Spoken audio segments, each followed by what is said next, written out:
I am David Zuzinas. I'm here for an interview because I am an engineer. All right, what sort of engineer are you? I am a civil structural engineer. What does your job entail? My job entails of designing pre-engineered metal buildings. Pre-engineered because I'm the engineer that designs them. Okay, what college did you go to and what degrees do you have? I actually went to Robert Morris University. They actually do not have a civil engineering curriculum there. So I actually graduated with a bachelor's in manufacturing engineering. And that has actually led me to civil, oddly enough.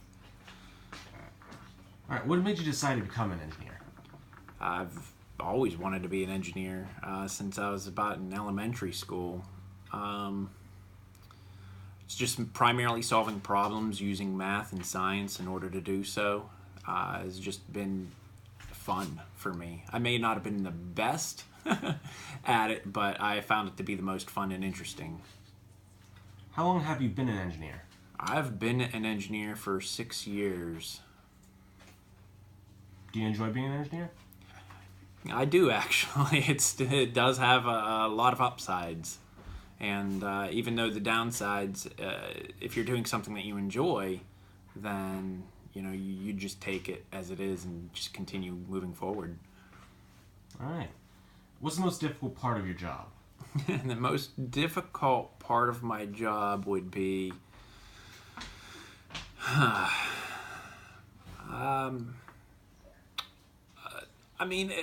it's not like being a doctor.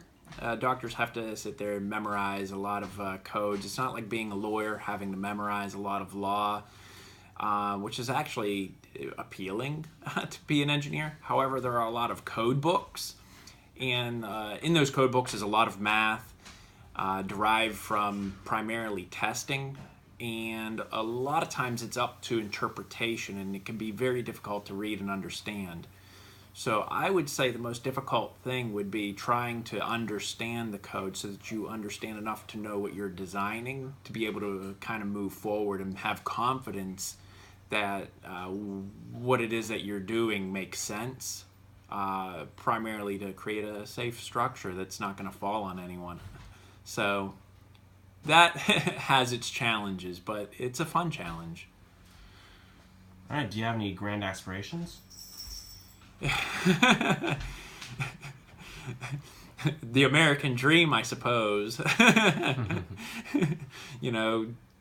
what you can, solve problems, make people happy,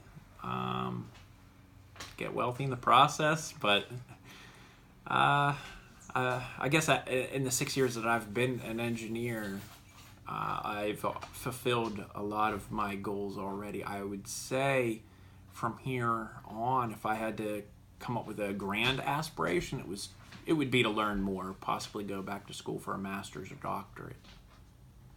All right. Any last minute words of wisdom you want to give to any future engineers or physics students? The curriculum is very math heavy. A lot of people going into it end up leaving prematurely after about 2 years. Really, it's something that shouldn't be taken lightly, because it could be career changing in a sense, and it can cost you a whole lot trying to get through college and having to switch majors. So I would say, hey, if you really enjoy math and science and you really enjoy solving problems, you don't have to be the best at it. Just stick with it and just make it through. It does get easier. All righty, I think that should be good.